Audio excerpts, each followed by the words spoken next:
प्रिय विद्यार्थी सभी को नमो नमः, सुप्रभातम। देखिए कक्षा 10th में कि हमारे ग्रामर में टॉपिक के बारे में चल रहा था। हमने पहले वाच्य के बारे में जानकारी की थी, जिसमें वाच्य में हमने परिभाषा, इसके बाद में वाच्य कितने प्रकार के होते हैं, 3 प्रकार के वाच्य बताए थे, कर्तृवाच्य, कर्मवाच्य और भाववाच्य। जिसमें कर्तृवाच्य के बारे में हमने जानकारी की। कर्तृवाच्य किसे कहते हैं? जिसमें कर्ता की प्रधानता होती है, कर्ता में प्रथमा विभक्ति आती है, कर्म में द्वितीय आती है, कर्ता के अनुसार क्रिया का प्रयोग किया जाता है। ठीक है, इस प्रकार से हमने देखी। कर्तृवाच्य सकर्मक और अकर्मक दोनों क्रियाओं में होता है। सकर्मक क्रिया वाले वाक्य का परिवर्तन हम किस में करते हैं? कर्मवाच्य में। अकर्मक क्रिया वाले वाक्य का परिवर्तन किस में करते हैं? हम भाववाच्य में। इसके बाद में हम दूसरे नंबर पे लेते हैं कर्मवाच्य। क्या? कर्मवाच्य। कर्मवाच्य में क्या होती है? कर्म की प्रधानता होती है। कर्म की प्रधानता, कर्म की प्रधानता होती है। देखो, वाच्य परिवर्तन पढ़ते समय आपको निश्चित रूप से शब्दरूप भी याद होना चाहिए। क्या याद होना चाहिए? शब्दरूप। कर्म की प्रधानता होती है। इसमें क्या होता है? कर्ता में कौन सी विभक्ति आती है? तृतीय विभक्ति। तृतीय विभक्ति। अब समानता देखना, कर्तृवाच्य में कौन सी विभक्ति होती थी? कर्ता में तृतीय विभक्ति होती है। आप इसमें कर्मवाच्य में क्या था? कर्मवाच्य में तो कर्ता में प्रधानता, कर्म की प्रधानता, कर्ता में तृतीय विभक्ति होती है। कर्ता में कौन सी विभक्ति होती है? तृतीय विभक्ति होती है। लेकिन कर्तृवाच्य में कर्ता में प्रथमा विभक्ति होती है। नंबर 3, कर्म में कौन सी आती है? प्रथमा। कर्म में प्रथमा विभक्ति होती है।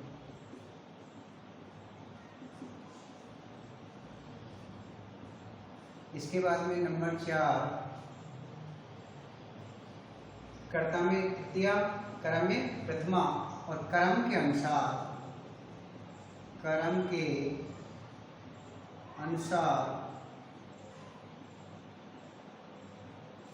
क्रिया का प्रयोग किया जाता है। कर्म के अनुसार क्रिया का प्रयोग किया जाता है। ठीक है, और इसमें जो क्रिया होती है, क्रिया आत्मनेपदी होती है। आत्मनेपदी धातु होती है। आत्मनेपद धातु क्या होती है? जिसमें रूप पढ़ेंगे आपने, सेवते, सेवते, सेवन्ते, सेवसे, सेवते, सेववे, सेवे, सेवावये, सेवा महे। इस प्रकार से होता है। कर्मवाच्य का परिवर्तन किसमें होता है? कर्मवाच्य का परिवर्तन वाच्य का परिवर्तन किसमें किया जाता है? कर्तृवाच्य। कर्तृवाच्य में किया जाता है। कर्मवाच्य का परिवर्तन कर्तृवाच्य में किया जाता है। हो गया यहाँ तक?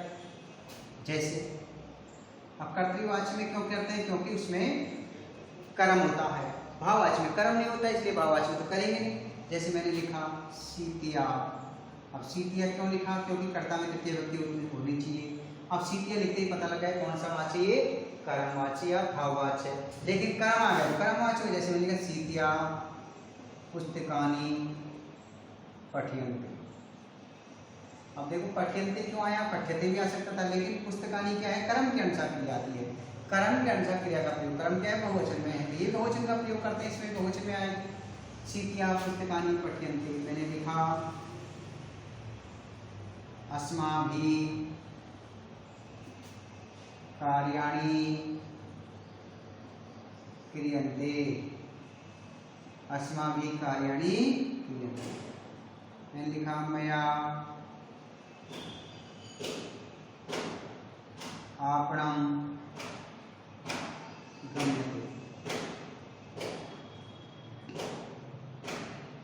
त्वया तुम्हारे द्वारा पाठ पढ़ा जाता है, पाठ है पठ्यते। प्रियंकया प्रियंकया लेखे लिख्यते। युष्माभिः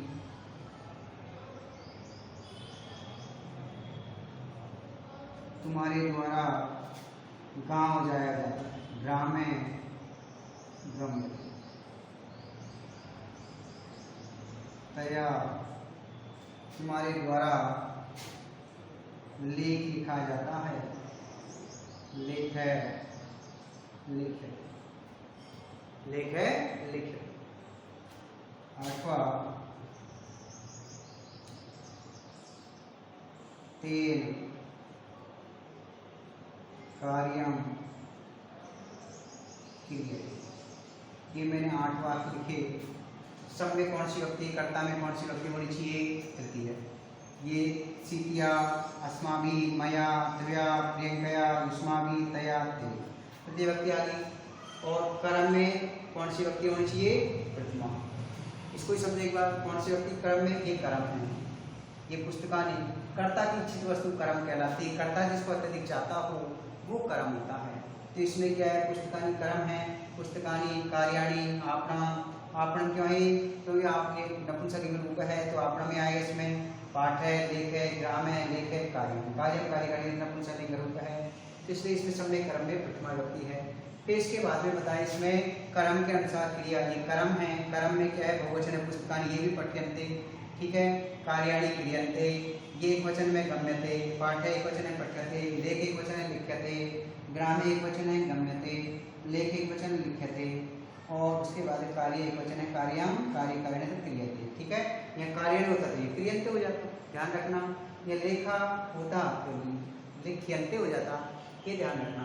इसके बाद बताया गया इसमें कर्मवाचक का परिवर्तन कर्तृवाचक में किया जाता है। क्रिया आत्मनेपदी में होती है, इससे पहले ये दे रखा कि आत्मनेपदी यते यते अंत्य लग रहा है तो आत्मनेपदी धातु होगी, उसमें तीर्थंती में आएगा। पढ़ती पढ़ते पठंती, पढ़सी पठत पठत, पठामी पठाओ पठाना।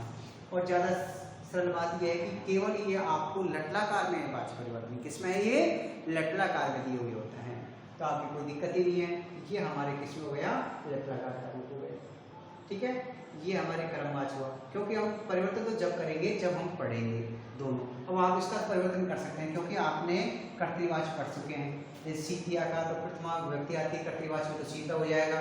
इसमें कर्म में कौन सी आती है? द्वितीय आती है। ये प्रथमा द्वितीय का बहुवचन यही है, तो प्रथमा का बहुवचन ये पुस्तकम पुस्तके पुस्तकानि, पुस्तकम पुस्तके पुस्तकानि, ठीक है। तो सीता पुस्तकानि, अब ये पढ़ती आ जाएगी क्योंकि सीता के अनुसार, कर्ता के अनुसार क्रिया आती है कर्तृवाचक में। तो इसका कर्तृवाचक में चेंज करेंगे तो क्या हो जाएगा? सीता पुस्तकानि पढ़ती हो जाएगा, ठीक है। मैंने लिखा है अस्माभिः कार्याणि क्रियन्ते। अस्माभिः का वयम, वयम कार्याणि कुर्मः, ये कर्तृवाचक चेंज हो गया। ये किसमें चेंज किया हमने? कर्तृवाचक, ध्यान रखना। कैसे? वयम का एम आवाम, वयम माम आवाम अस्मान्, मया अवभ्यम अस्माभिः। अब आपको रूप याद होना चाहिए। अस्मत् शब्द में आता है तृतीय का बहुवचन है, तो तृतीय का बहुवचन आपको कर्तृवाचक चेंज करते समय प्रथमा विभक्ति लानी है। तृतीय का बहुवचन है तो आपको ये भी प्रथमा का बहुवचन आएगा। वयम कार्याणि कुर्मः, ठीक है। ये इसी प्रकार से मया का हेम हो जाएगा, हेम, आपणा, गच्छामि।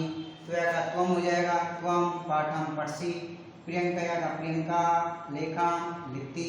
युष्माभिः का त्वम, युवाम, युयम, त्वम, युवाम, युष्मान्। त्वया युवाम, युष्माभिः, युयाम, ग्रामम, क्या आएगा? युयम के अनुसार गच्छत, थित्थे आएगा, विसर्ग नहीं आएंगे। तया का सा, ते, ता, ताम, ते, ता, तया, तो सा लेखाम लिखती, तेन का सह कार्याम करोति। ये हमारे कौन से वाचक? कर्मवाचक के कर्तृवाचक चेंज करके बताया आपको मैंने। इसके बाद में हम भाववाचक पढ़ेंगे। भाववाचक में देखो इसी प्रकार से भाववाचक थोड़ा सा अंतर है, इसको मिटाऊं। ये देखो आप, भाववाचक में, भाववाचक में क्या होता है? क्रिया के भाव की,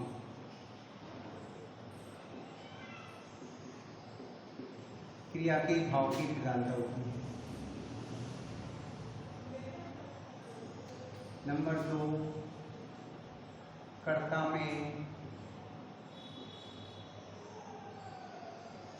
में तृतीया। कर्म में तृतीया की ध्यान रखना, कर्ता में तृतीय व्यक्ति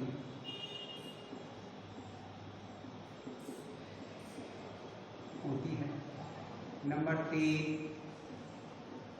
कर्म का अभाव, कर्म नहीं होता, कर्म का अभाव होता। नंबर 4, क्रिया हमेशा आत्मने धातु में होती है, चाहे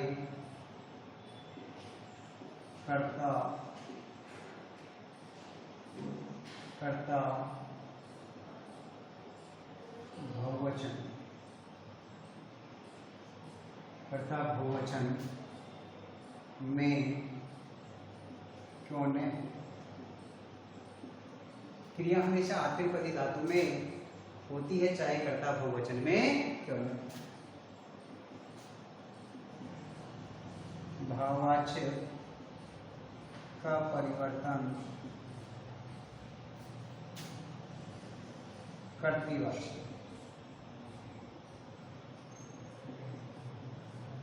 किया जाए। अब देखो दोनों तीनों में समानता है। इसमें क्या है कि इसका परिवर्तन कर्तृवाच्य में क्यों करते हैं, क्योंकि इसमें कर्म नहीं होता। कर्मवाच्य में इसलिए नहीं करते क्योंकि कर्म में तो कर्म होना चाहिए, तो सीधी बात होगी कर्तृवाच्य में इसका परिवर्तन करता है। किसका? भाववाच्य। ठीक है। इसके बाद में कुछ उदाहरण हम लिखते हैं, जैसे अब इसमें कर्म का अभाव है, कर्ता में तो वही तृतीया आएगी, कर्म वाच्य में तृतीया आती है, केवल कर्तृवाच्य में प्रथमा आती है। दोनों में अंतर का पता लगा है।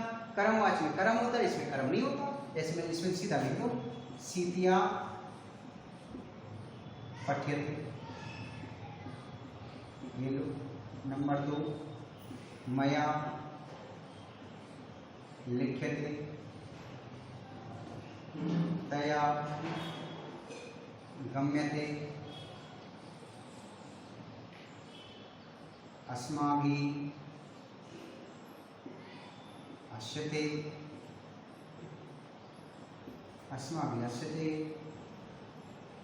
मनुष्यैः स्तीयते,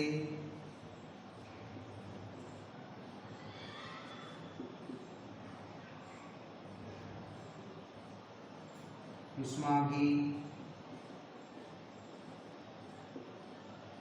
क्रियते, तेन लिख्यते।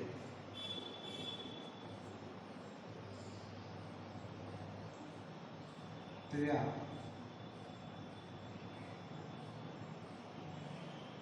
पठ्यते। ये मैंने लिख दिया। अब देखो इसमें ये कर्ता, ये क्रिया। कर्ता तृतीय व्यक्ति में और कर्म आत्मनेपदी धातु में होती है। आत्मनेपदी धातु में लटलाकार क्रिया, कर्मणिक क्रिया, एक कर्ता हो गया, एक क्रिया हो गई। फिर कर्म तो होता ही नहीं है। क्रिया हमेशा आत्मनेपदी धातु में होती है, चाहे कर्ता बहुवचन में हो। ये बहुवचन में आ रहा, देखो ये बहुवचन में रहा, ये बहुवचन में, ये तो एक वचन में ही है। सीतिया पठ्यते, सीता के द्वारा पढ़ा जाता है, मेरे द्वारा लिखा जाता है, उसके द्वारा जाया जाता है, हमारे द्वारा हंसा जाता है, मनुष्य के द्वारा, मनुष्यों के द्वारा बैठा जाता है, तुम्हारे द्वारा किया जाता है, उसके द्वारा लिखा जाता है, तुम्हारे द्वारा पढ़ा जाता है। ये तृतीय व्यक्ति होगी। इसके बाद भी इसका परिवर्तन हम किस में करते हैं? कर्तृवाच्य में किया जाता है। कर्तृवाच्य में करते हैं तो कर्ता में कौन सी आती है? सीता, प्रथमा आती।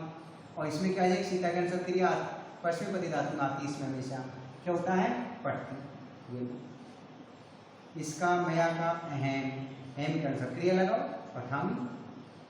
तो कर्तृवाच्य में कर्ता के अनुसार क्रिया आती है। तया का त्वम, त्वम के अनुसार क्रिया गच्छसि, त्वम धातु हो गया। अस्माभि का एम, आवाम, वयम, माम, आवाम, अस्मया, अभ्यम, अस्माभि। तो प्रथमा का बहुवचन क्या है? वयम। वयम के अनुसार क्रिया लगा दो, असम। ये इसमें मनुष्य का तृतीय का बहुवचन है, प्रथमा का बहुवचन मनुष्य। तिष्ठन्ति, ये तिष्ठन्ति आ जाएगा। इसमें युष्माभि का युष्माभि तृतीया बहुवचन है, युष्मद में यूयम हो जाएगा। प्रथमा का बहुवचन आ गया, यूयम के अनुसार क्रिया क्या हो जाएगी? पुरुष। इसके बाद में तेन का स लिखती और त्वम का त्वम पढ़सी। ठीक है, ये हमारे आज का काम पूरा किया हमने। तीनों पढ़ लिए, कर्तृवाच्य में कर्ता की प्रधानता, कर्तृवाच्य में कर्ता की प्रधानता, कर्ता में प्रथमा विभक्ति और कर्तृवाच्य का परिवर्तन कर्मवाच्य में किया जाता है। ठीक है, कर्तृवाच्य सकर्मक अकर्मक दोनों क्रियाओं में होता है। ठीक है, इसके बाद कर्मवाच्य पढ़ा। कर्मवाच्य में क्या होता है?